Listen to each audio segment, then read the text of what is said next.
सम्मानित मुल्क के मालिकों, मैं बौद्ध भिक्षु सुमित रतन आज मैं आप लोगों को इस देश भारत के बहुत ही प्रमुख प्राचीन राजवंश की गौरव गाथा और उनका इतिहास बताने आया हूँ।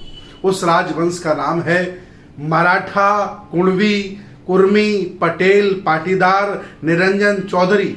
अलग अलग नामों से इनको जाना जाता है।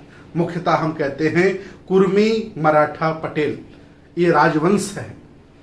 बौद्ध दर्शन के इतिहासों को जब उठा के हम देखते हैं महायानी और हीनयानी अलग अलग ग्रंथों में, तो पता चलता है कि इस राजवंश ने अयोध्या बनने से पहले साकेत पर शासन किया है।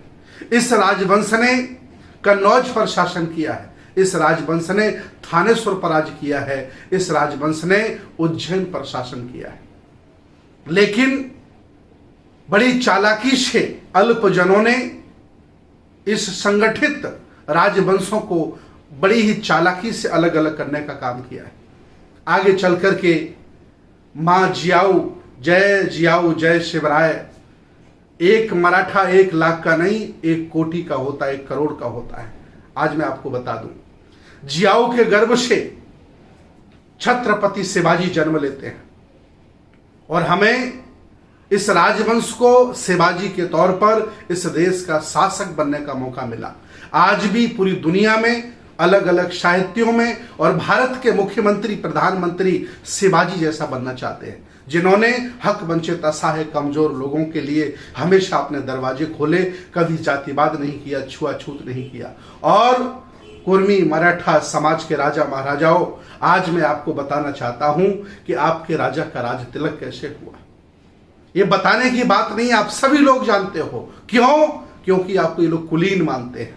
इसलिए मैं आपसे आह्वान करता हूं कि जब जब आपको मौका मिला, बेहतर प्रदर्शन करके दिखाया, चाहे शिवाजी के तौर पर मिला हो और चाहे छत्रपति साहू जी महाराज के तौर पर मिला हो। आप ही हैं जिन्होंने हक वंचित, असहाय, कमजोर लोगों को, ओबीसी को 50% आरक्षण देने का काम किया। कोई नहीं दे सका, क्योंकि आप जानते थे कि इन निर्बलों को कैसे सबल बनाना है। जगह जगह जहां जहां भी आपको मौका मिला, आपने हमेशा बेहतर प्रदर्शन करने का काम किया।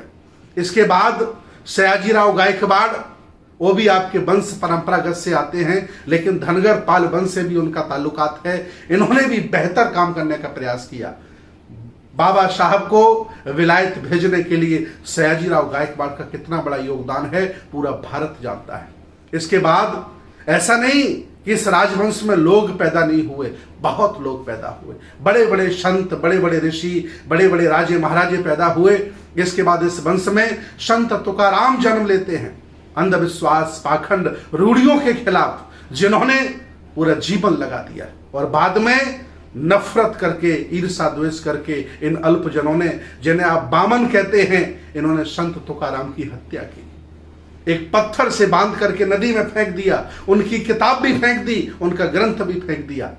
पूरा मराठा समाज जानता है, पूरे देश के लोग जानते हैं। क्यों?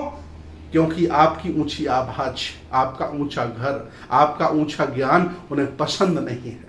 वो आपको नीचा रखना चाहते हैं, छोटा रखना चाहते हैं और आपको दास गुलाम बना के रखना चाहते हैं। लेकिन आपके अंदर शासक का खून है, आप राजा और महाराजा हैं। इतना ही नहीं, इस खानदान में स्वतंत्र भारत से पहले और बाद में सरदार वल्लभ भाई पटेल पैदा हुए।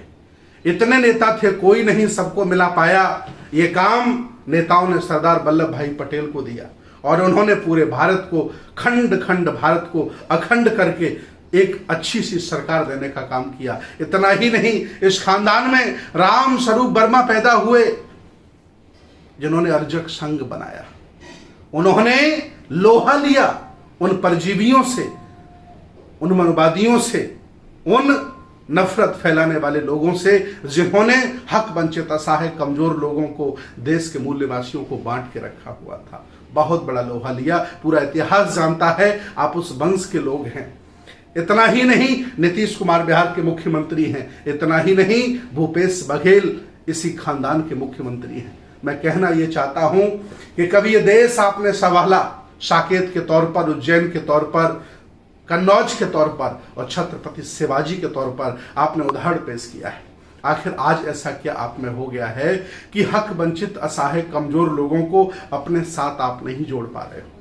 अगर ये मादा आप नहीं दिखा पा रहे हैं, इसीलिए अल्पजन यहां शासक बना बैठा है।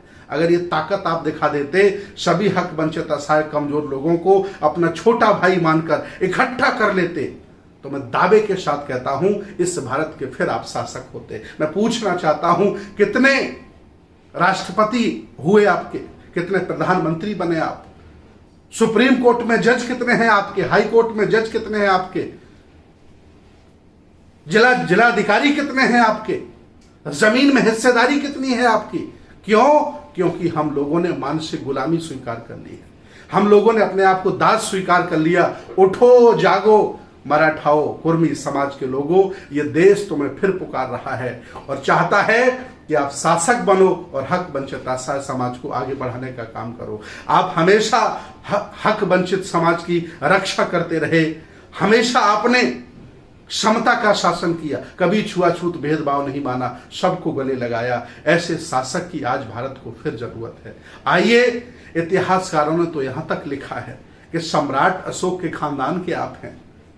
दुनिया के बड़े बड़े फेमस इतिहासकारों ने आपको सम्राट अशोक के खानदान का बताया है, शिवाजी को अशोक के खानदान का बताया है। यह भी इतिहास मिलता है। बेशक हम एक ही खानदान के लोग रहे होंगे, लेकिन बांटने वालों ने हमें बांट दिया होगा और हमें लूट लिया होगा। हम इसलिए लूट रहे हैं क्योंकि हम बटे हैं। मैं आह्वान करता हूं, ये बुद्ध की संस्कृति, ये श्रमण परंपरा, एक श्रमण आपको आह्वान करता है, आओ सबको गले लगाओ और मिला करके, जिस तरह से आपने खंड खंड भारत को अखंड किया था, जिस तरह से आपने शासन चलाए, शिवाजी के तौर पर उदाहरण पेश किया था, ये भारत फिर उसी देश में, उसी स्थिति में आपको देखना चाहता। मैं बौद्ध भिक्षु सुमित रतन आपको प्रधानमंत्री के तौर पर, आपको मुख्यमंत्री के तौर पर और अच्छे शासक के तौर पर देखना चाहता है, ताकि आपके माध्यम से देश की संस्कृति, सभ्यता और दर्शन और बुद्ध का आंदोलन बचा रहे। आओ, मैं आपका स्वागत करता हूं। बहुत बहुत साधुवाद, बहुत बहुत धन्यवाद।